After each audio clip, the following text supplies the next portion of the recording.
এটি চিরচেনা, চিরসবুজ রাজশাহী মহানগরীর চিত্র।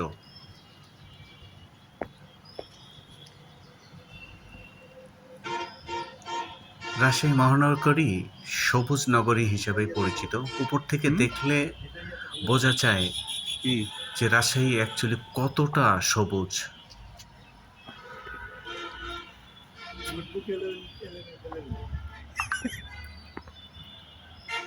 রাজশাহীতে অনেক পুকুর ছিল, বর্তমানে যা নেই, ভরাট হয়ে গেছে।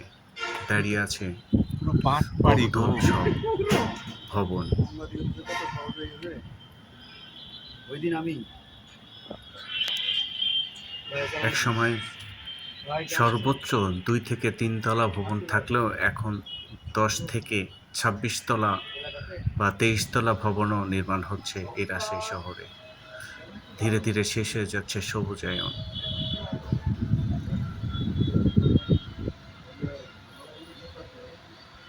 প্রতিনিয়ত নির্দ্বিধায় কাটা হচ্ছে গাছ।